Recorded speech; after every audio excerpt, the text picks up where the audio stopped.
Hey, and welcome to Just Another Effing Podcast. I'm the King of Rock. There is none higher. Sucker MCs shall call me sire. If you want to burn my kingdom, you must use fire. I ain't stop rock until I retire. It's the JFB, James from Boston. Wow, how do I follow that up? I just don't. Because I'm Canada Dry, damn it, and that's all you need to know. All right, so episode 27, man. We are motorboating along here on the lake of awesomeness. With a sexual connotation, if I've ever heard. We're a motorboating son of a bitch. So let's break with some news really quick before we get into our gist. Adam Cole's contract expired Friday at midnight. Where does he go? There's two camps. One is going to be, of course, with his girlfriend Britt Baker in AEW. I personally think it would be great if he went back to Ring of Honor, Canada Dry. Where do you think Adam Cole ends up? I don't think it's Ring of Honor. Yeah, but they made a huge pitch to him. Oh, did they? Yeah, rumor is they made a huge pitch, but rumor says that WWE really wanted him back. So, and he's I think he's going back to WWE personally. Yeah, I mean, it's from what I heard, WWE offered him $1 million a year contract, which I don't know, seems kind of low comparing to what some of the other guys in the back are making. But I think if that's all it is, yeah, I think Tony Khan can easily match that. Oh yeah, Tony Khan, $1,001,001, and that's enough because of just promising him. If Tony Khan says it, yeah, you can take it to the bank. If Vince McMahon says it, I don't know if you can believe that. You got to take that check because it's predated for a year. Well, the money's good, but when Vince McMahon says we're going to push you, yeah, I have a feeling if he stays with WWE, he might have a couple of great matches, and then at some point he's on Miz TV being revealed that he's the bastard son of Michael Cole. This big emotional moment between Michael Cole and Adam Cole. Actually, I would kind of pop for that if they did it right. Strowman tweeted the other day, leaving hints on where he will sign and possibly his new name. In the tweet, he talked about leaving an impact in capital letters, and then hashtag Titan. I would like to see Strowman in Impact. I think that would be a great fit for him. Well, the beautiful thing about Impact is you could always, if he's doing well enough, you could always get him into AEW for the odd match. So yeah, that's the forbidden door. So I mean, there's always that chance that we're going to go ahead. Well, that actually helps people sign with Impact, knowing there's a possibility of also being in AEW and New Japan. Yep, absolutely. Still no news on Sasha Banks not being in backstage at SmackDown and her miss at SummerSlam. One has to question what is going on. Is this a power play? Is it a possible maybe health situation that we're not looking at? I mean, I think we both agree it's probably COVID. Well, there was the quote that someone from the locker room said she was lying on the floor when they were saying you got to get the vaccine. Yeah. And she was lying on the floor saying 5G, not me, 5G, not me. What? She's hilarious, but at the same time. Yeah, anti-vaxxers, man, they make me chuckle. It's hilarious. The conspiracies that surround COVID and COVID related medications. Now it's a horse dewormer is what people are ODing on to get rid of internal parasites in horses. Right. People are going up and buying this, and then the people are saying you're not using this for yourself. It's actually for a horse, right? Like, Yeah. That's crazy. So, yeah, Punk, of course, made his big, huge debut at Rampage last week. He has been teasing the internet wrestling community by writing the initials BD or DB and BW, which can only stand for Bryan Danielson and Wyndham Rotunda, and it's Fruit Cat. Fruit Cat has made a guest appearance on the show. He was close enough that I could grab him. So he's been writing their initials on his card, on his shoes. So is he trolling the internet wrestling community, or do we think those two guys are going to show up at some point? Oh, I'm betting a T-shirt on it that that Bray Wyatt Wyndham is showing up on AEW. There's no better place for him to debut than AEW, like the hottest company in the world right now. Oh, yeah. You notice as soon as Punk showed up, the Dark Order started kind of feuding. Yeah, it is kind of weird. It would be, what if he was to be that equalizer, that common opponent to bring them together? Yeah, I think possibly they're looking at pushing them apart to bring them back together. Yeah. And I think it's Wyndham Rotunda. Yeah, I think it would be interesting to see the Fiend. It's funny because on Rampage last night, or not last night, but Friday night, Punk was wearing a Fiend Club T-shirt. Everybody got excited. They thought that he was dropping a hint.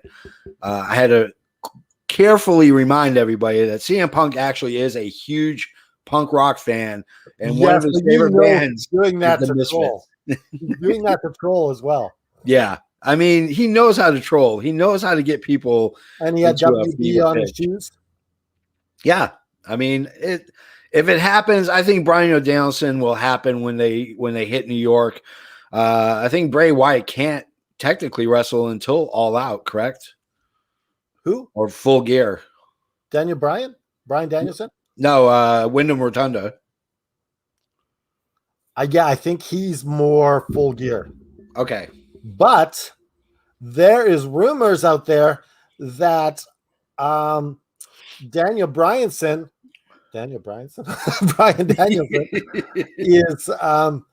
is going to be at All Out. He might be. I don't know if they debut him at All Out. I think that's the rumors that they might have switched it. Oh, they might push him early then. Well, to keep the momentum going, like, what bigger next big pop could you get than Daniel Bryan? No, you can't. I mean, that would be a second huge pop to CM Punk. I'm having trouble transitioning from Daniel Bryan to Bryan Danielson. I think as soon as he debuts, I'll be able to do that. But it's hard. Yeah, it's going to take a while. I'll always keep reminding myself it's Bryan Danielson. It's Bryan Danielson. John Moxley was really easy to switch over. Who else was easy to do? Brody Lee was really easy to do because it's just a cooler name. Yeah, way better than Luke Harper. I think that's the thing. If you got a cooler name, then. Yeah. Well, speaking of NXT alumni, NXT has unveiled their new logo. It's kind of psychedelic, it's kind of cartoonish. It's kind of like the explosion on AEW Dynamite. Yes, it looks a lot like the explosion on AEW Dynamite. It's ugly as sin, though. I don't like it at all. I mean, there was nothing wrong with the NXT logo. It was a simple block letters in yellow on black. It was simple. It was cool. And now it's weird. It's like that weird uncle that you keep in the basement during Thanksgiving. Don't let him out. You don't ever let him out because you never know what he's going to do when he gets too much wine in him. CMLL, we like to do Mexican news every once in a while. CMLL has lost two big names to free agency. The one name that most people will probably recognize is, of course, Mystico, as he has left the building to take on free agency. after they treated his brothers, Rush. Is Mystical the original Sin Cara? That is the original Sin Cara, yeah. So, unfortunately, his two brothers, which is Rush and Dragon Lee, both wrestle in Ring of Honor. So I have a feeling we might be seeing Mystico jump into the fray for La Faction Gobernables in Ring of Honor. And our final thing, for those who listen, you know that we do a monthly giveaway. And this Wednesday, about an hour before we go to AEW Dynamite, we will do a live broadcast where we will announce the winner live before Dynamite. And for those who don't know, it is, hold on, because it came in the mail. Well, you could have not even had it ordered. You could have just ordered it to the winner, but this is going to cost. No, it was easier. It was just easier to do it this way. We have here. Oh, wow. A Chris Jericho All Elite Action. I'm a little sad. I can never win one. I can't win either. What am I gonna do? Damn it! I'm gonna have to order 2 of everything now. Yeah. But yeah, so we'll do that live on Wednesday. What's this bet that we have? Why don't you talk about the bet? Okay, so next week I challenge you. Yeah, you've accepted. Yep, $50 Canadian. The winner. We're going to do a prediction of each match next week for All Out, and the one who wins has to give the other $50. Yeah, I'm telling you right now, you're getting a sack full of loonies. Well, I would give you a sack full of Canadian pennies, but we don't make them anymore. So you're just gonna get this huge box of nothing but toonies and loonies, my friend. I probably wouldn't even cash it in. I would just sit in with a little money sack over my shoulder here. Look at I won. So we're gonna do our predictions for All Out on September 8th, and I can tell you, I've been on a hot streak predicting wise. I have been on a hot streak. So you know what I miss in wrestling? What's that? Is the money bags they used to use with the little money logo. They used to actually have that little money bags. It's like, oh, we need the little money logo on it to let people know that it's money. Yeah. Let people know it's full of cash. Oh, I miss those days. Those days of gimmick wrestling when and Andre the Giant and the money splattering everywhere. Yep. When he kept throwing the money away. That's what made Andre the best. From what I remember reading or hearing, that wasn't scripted. He just did it. But was it really money? Yeah, I think it was real money. Yeah. So I know Ted DiBiase would use a real $100 bill if you could bounce the basketball like 9 times and then he kicked the ball out on the 10th time. And I think that Matt Hardy money on Dynamite last week was real because he made sure he picked every single dollar up because it was like, I'm not losing it. He kept scrounging it back up. It was interfering in the match. It was funny. But it was good because it made him seem like he's greedy. I tell you, man, there's a place you can go on the internet called Hollywood Cash, and it's replica bills for movies. And it looks legitimately real, but you can tell it's fake because it's just the way it feels and the way it touches. But yeah, I mean, for $35, you can get like $1,000 in fake money. That's awesome. And so you might get a sack of that. You might get a sack of fake Canadian dollars. That's why I said Canadian, because it's going to be harder for you. All right, guys, let's get to our meat of the episode, the auditory orgasm I'm going to give to you. Today, we are talking about CM Punk. I'm not the punk. You're the punk. CM That's Punk. Right. We're going to talk about good for nothing, Punk. Yeah, we're going to talk about our top 5 moments each. But before we let's talk about CM Punk. I mean, was this world's worst wrestling secret ever? That CM Punk was coming to AEW? Well, even he said that, but the anticipation was amazing. Yeah. So what does CM stand for?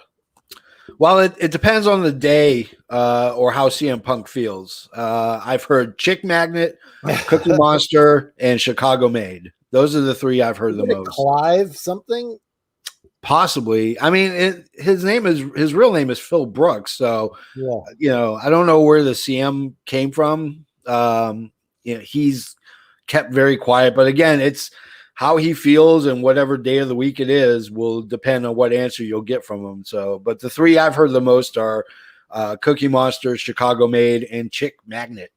So he said some interesting things the other night when he debuted.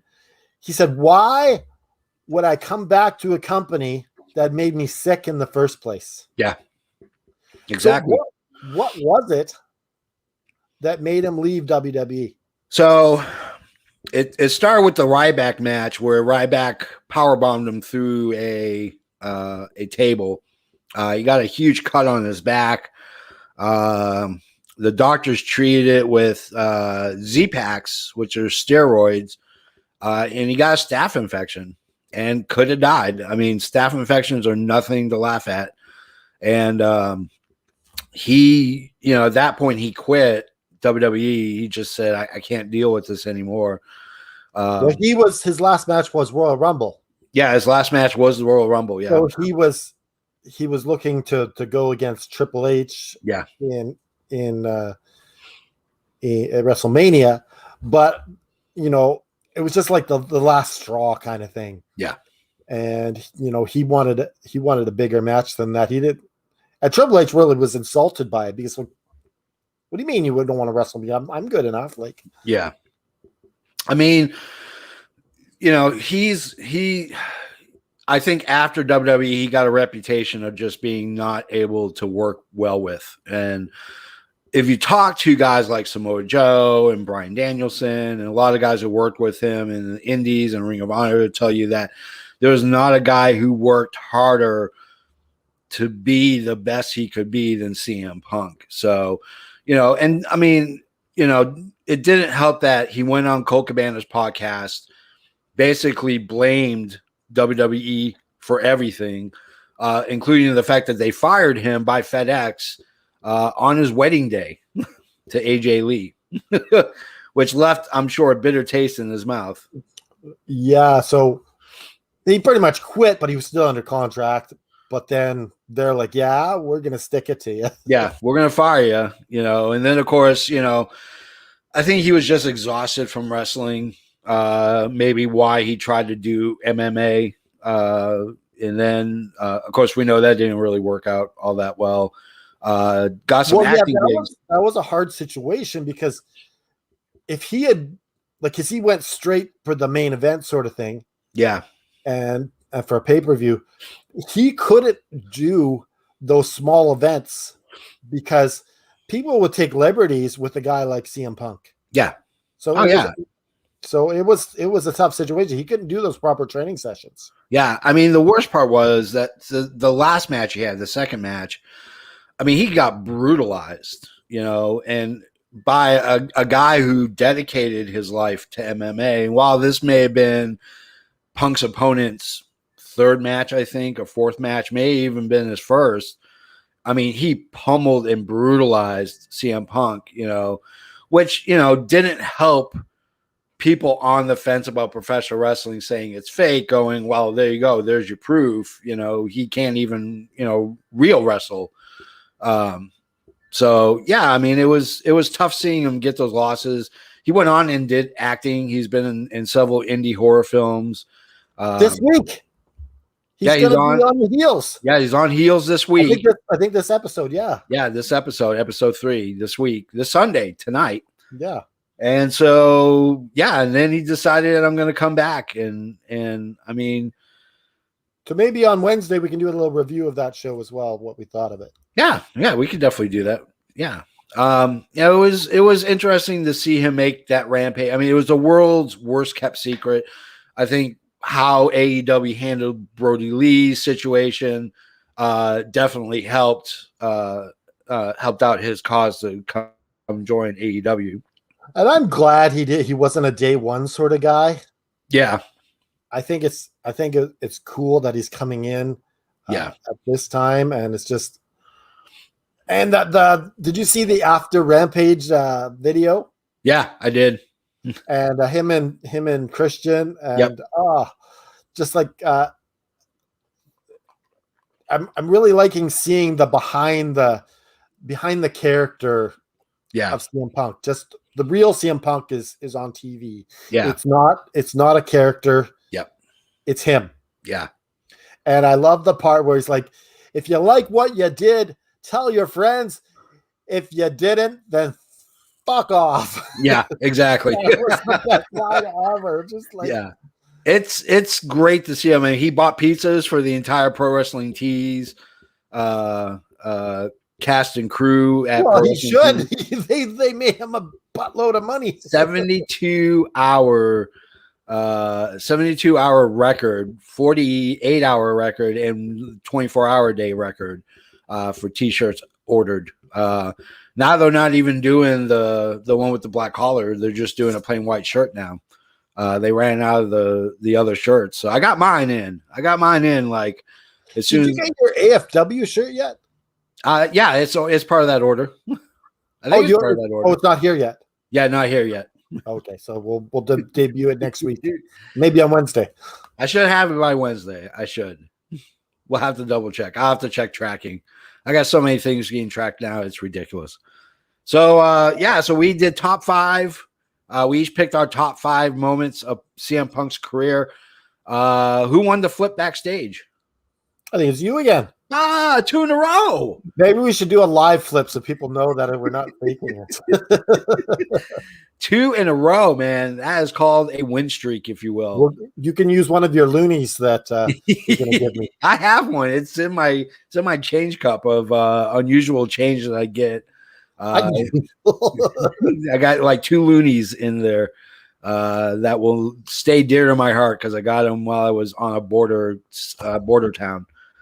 So my number 5 is going to be CM Punk versus Rey Mysterio versus Eddie Guerrero in IWA. Now I have friends and family. What's IWA? International Wrestling Alliance. So they're defunct now?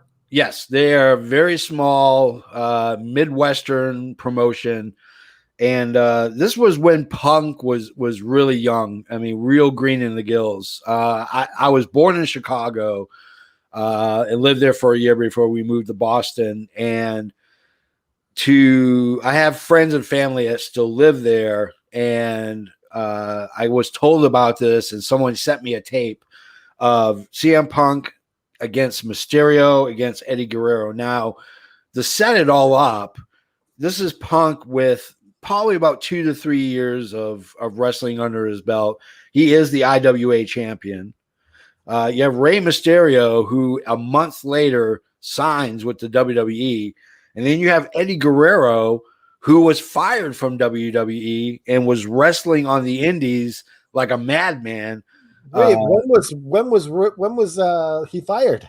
He was let go for the wellness program. So then he was rehired later? Yeah, then he was rehired, yeah. I didn't even know he was fired. Wow. Yeah, he was let go by the WWE. So this is years before Ring of Honor, WWE, and now AEW. I mean, literally, I can just telling you the match, Punk versus Mysterio versus Eddie Guerrero, literally sounds like I just made it up on WWE 2K20 for shits and giggles, and it's not. This was about as real as it got. I love that it's a hidden gem that you know. Oh yeah, it's online. You can find it on YouTube. We'll link it to in the show notes. Definitely watch it because Eddie was giving 5-star matches on the indie scene between his stints at WWE. Yeah, he was young. It was really a great sneak preview, honestly, to what we would see down the line in Ring of Honor, WWE, and what we'll hopefully see in AEW. But that's my number 5. CM Punk, Rey Mysterio, and Eddie Guerrero in IWA. My number 5 is Daniel Bryan versus Punk at Money in the Bank Yep. 2012. And so That is a good match. This match was great because it had a mix of violence and technical wrestling.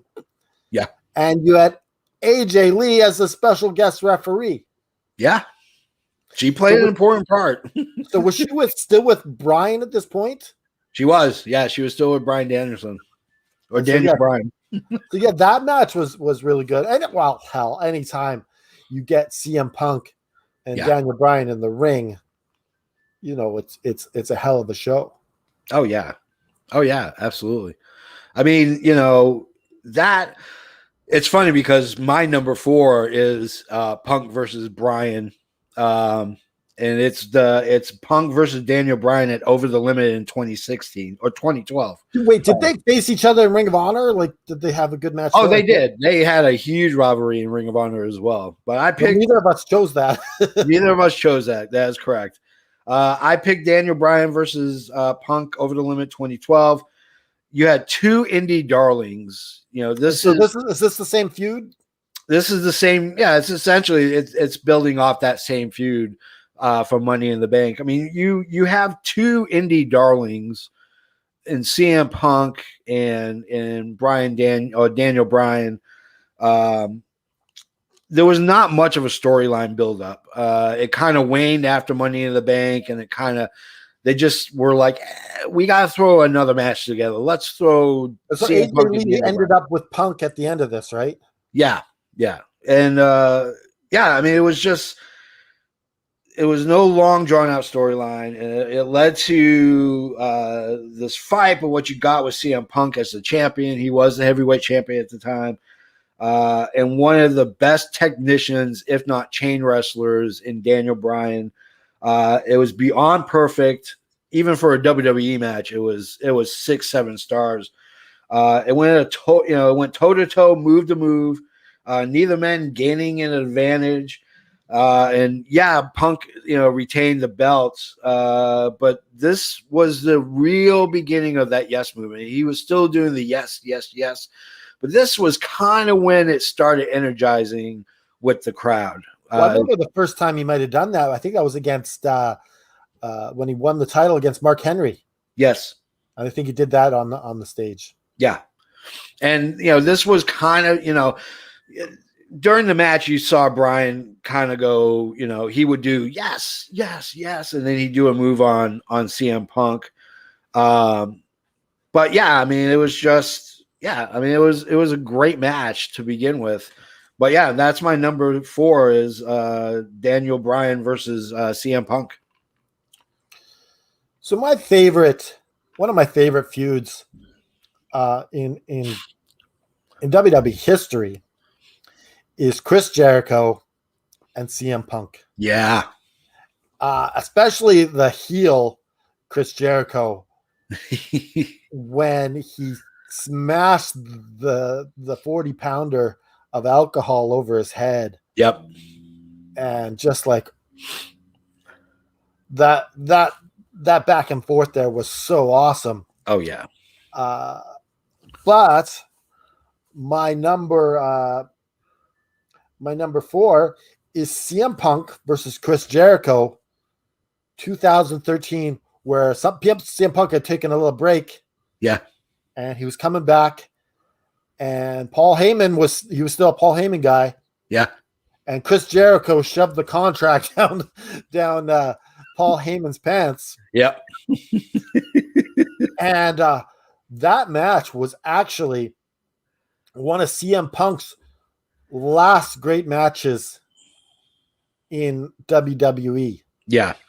Like, they told a beautiful story back and forth. And I love how this was like the final face turn of a Punk there. Yeah. Yeah. And, Heyman almost cost him the win. Yep. And, but whenever Punk and Jericho got in the ring, it was magic. Oh yeah. They fought each other tooth and nail.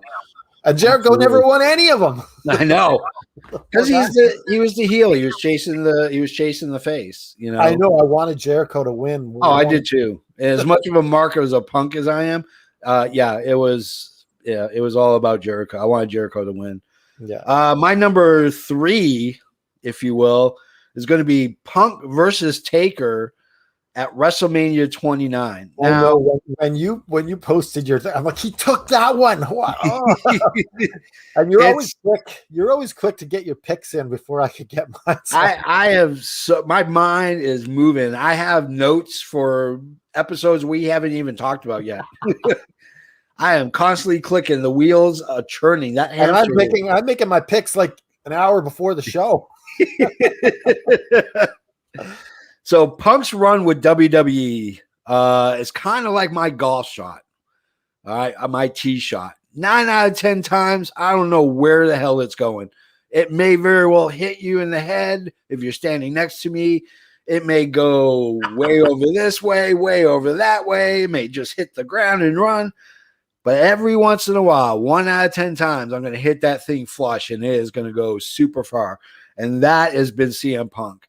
The man's never main evented WrestleMania, which is a bloody shame. How in the hell do you not? Well, this is as close as you can get to main event. Yeah, this was part of the triple main event of WrestleMania 29. This one had its better moments. To me, it was probably the best match of that WrestleMania. The story buildup of Punk stealing the urn, Punk using the urn, and which was the Paul Bearer line. Eesh. Yeah, and this is right when Paul Bearer died. This is when Paul Bearer died, not Work died. He legitimately died, and so.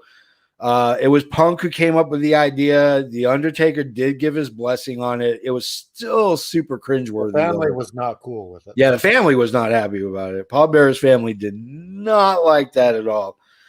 But we had a couple months rivalry, and then their match was absolutely amazing. Of course, Punk did not win because the streak at that time still mattered. And Punk took the loss, but in front of about 70,000 New Yorkers in Giant Stadium or wherever the hell they had it, to me it was the best match of that night.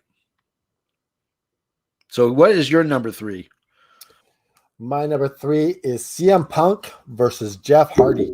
Oh, I like this rivalry. And let me say something. CM Punk was not Mr. WrestleMania. He was Mr. SummerSlam. Yeah, absolutely.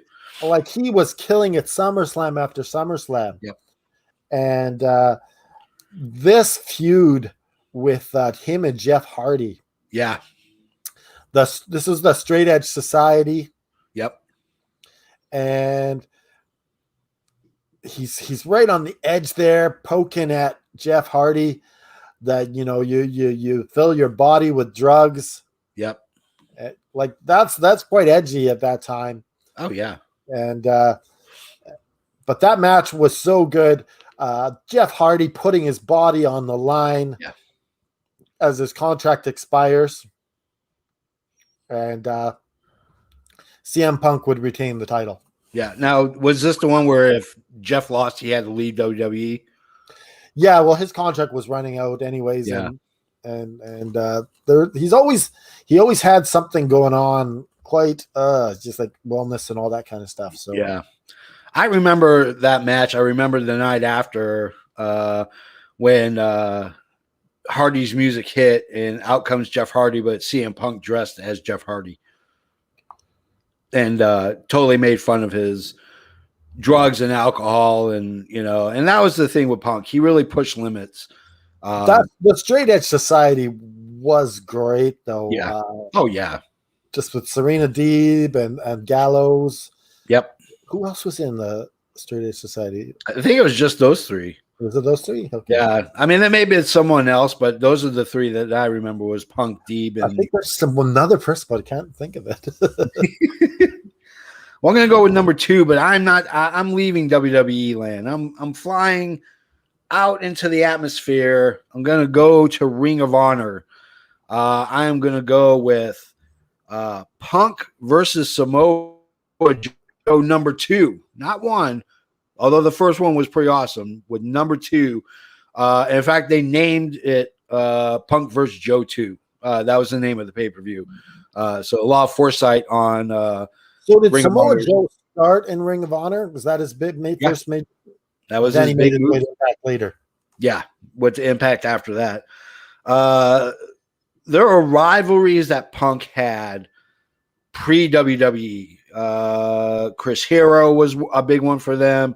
Colt Cabana, AJ Styles, Bryan Danielson. Any of these matches would bring a grown man to tears. You would watch this and literally just start bawling because that's how good these matches were. He didn't get any bigger in a rivalry than with Samoa Joe. Now, the first match, some Death Before Dishonor in 04 as well, they went 60 minutes to a draw. And so they said, there's no way that this can be settled with just a draw. So they decided to book them for another pay-per-view, called it Punk versus Joe 2. And this is right about the time when Samoa Joe has been on a huge run. We're talking over 400 plus days with the Ring of Honor title. This is, ladies and gentlemen, boys and girls, there was a day when the title meant something. And you would have an extended run, if you will, where you may go 500, 600, 700 days, sometimes 10 years like Bruno Sammartino, and hold that belt for that long. And that's what Joe was. He was in the middle of a huge title defense run.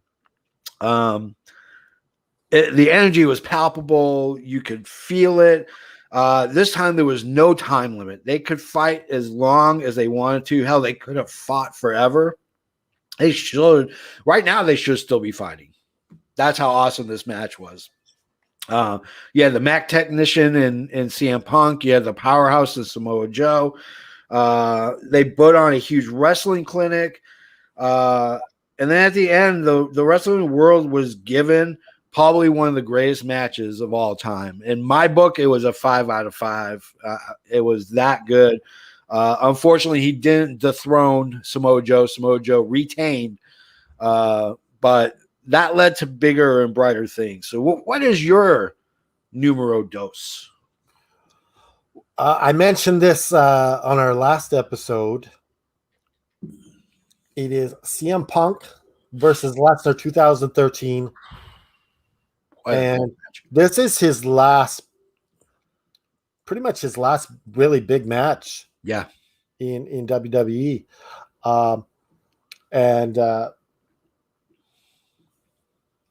This 2013 SummerSlam. Yeah.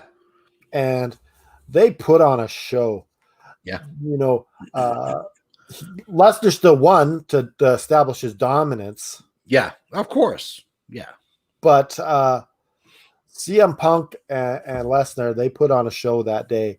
And I think this was the start of the end of CM Punk in WWE. Yeah. Yeah. I think this was Ryback to put him through a table. Yeah. And that's right around that time because Ryback is a Heyman guy at that point, right? No, I think Ryback was just by himself. I don't think he was a Heyman guy. Well, he was with Heyman for a bit there, remember? He was, yeah, for a little bit, yeah.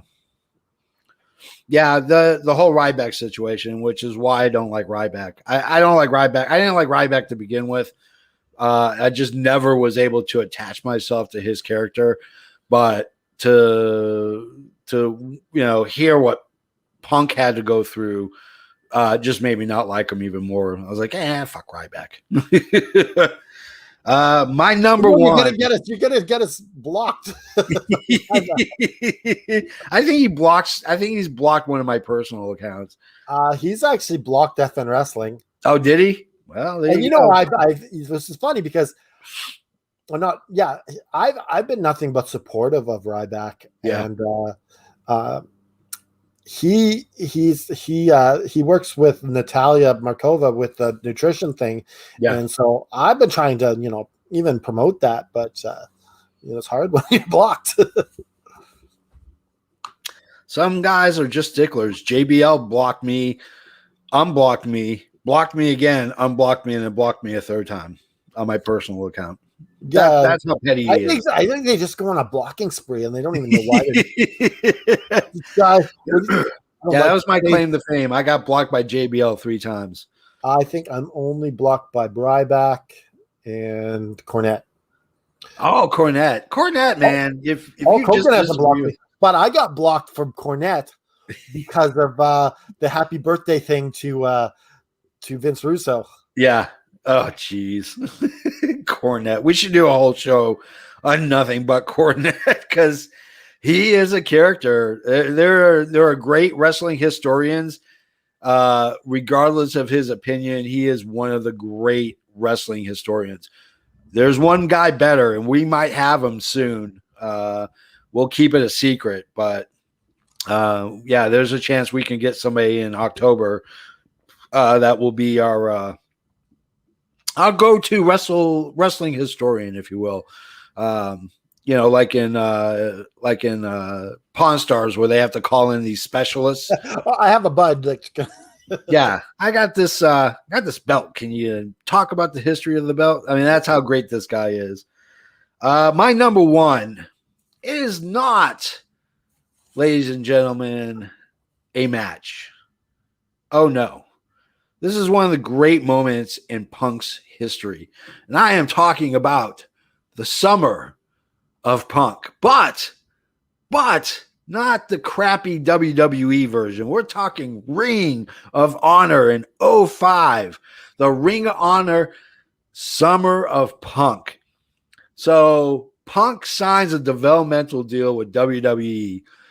And for some reason, beats Austin Aries for the heavyweight title, and then spends the next 3 months of the summer basically mocking Ring of Honor, mocking the Ring of Honor fans, the people who put money in his pocket. The man, CM Punk, even signed his WWE contract on top of the Ring of Honor belt. That's how badass this was.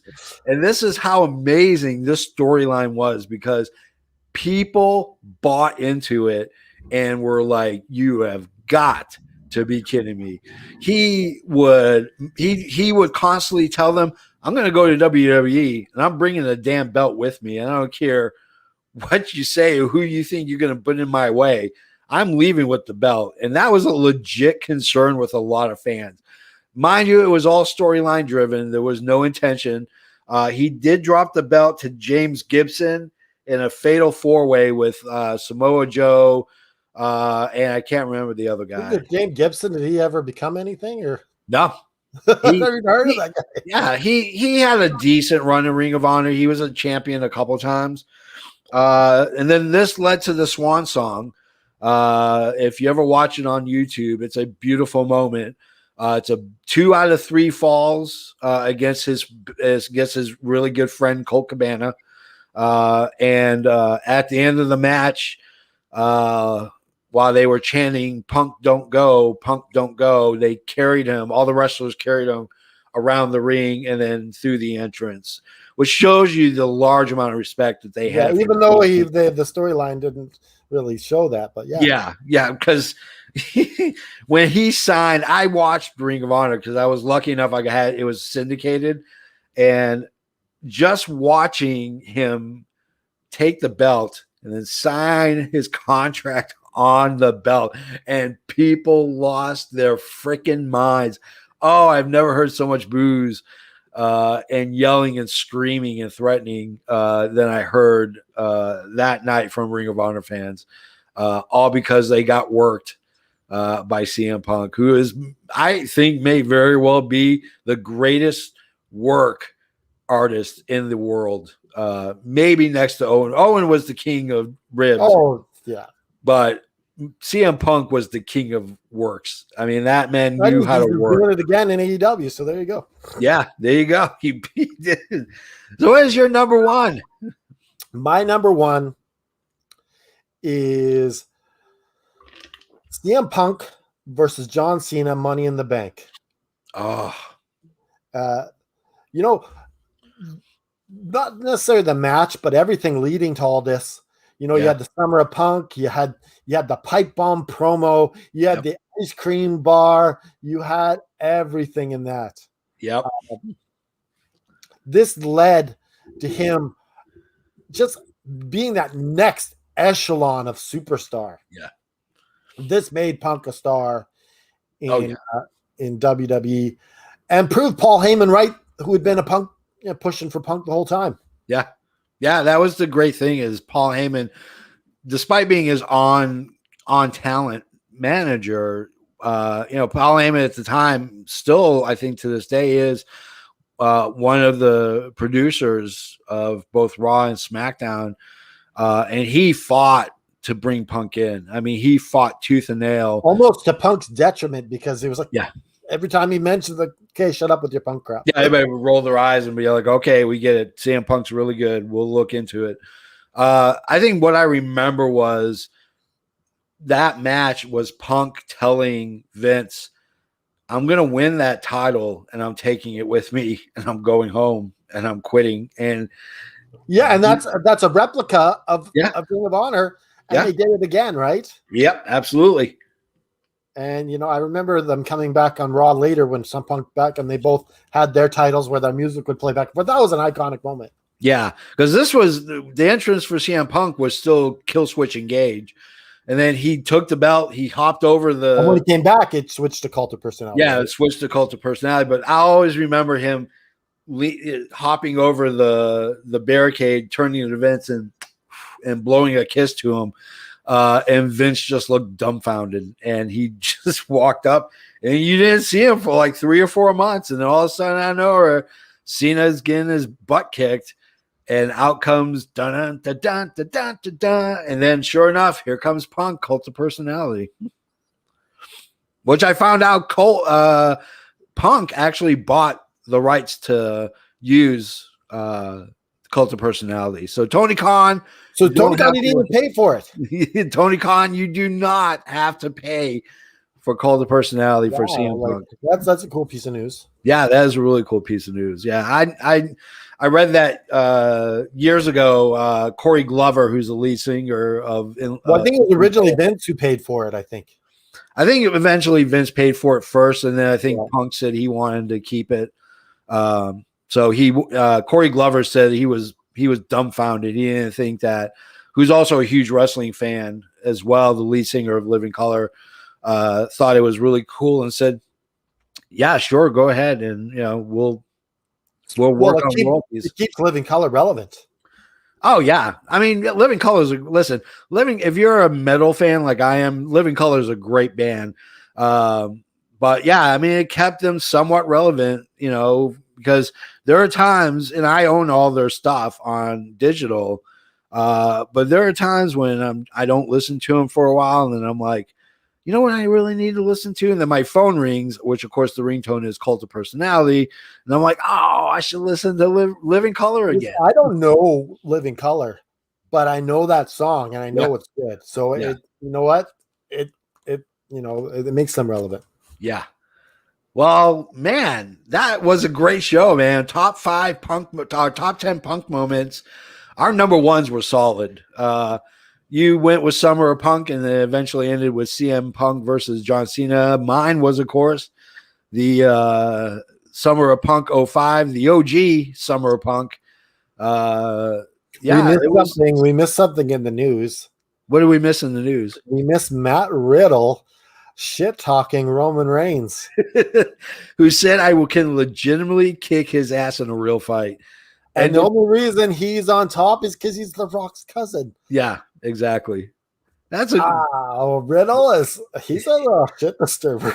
The only thing I have to say to that is, bro, what are you doing? His real life personality is so much different than the relaxed bro character. Yeah, exactly. So I interesting to see where that goes, because I'm super curious to see what happens with that. With him being on Raw, it'll be interesting. Maybe we see Survivor Series matchup sometime, or maybe they just ship RK Bro to SmackDown, since that's where all the hot talent is right now. So, all right. So, guys, girls, you can go to our website, fnwrestling.com, where you can view all our audio and all our video. You can keep up with the news. We do post.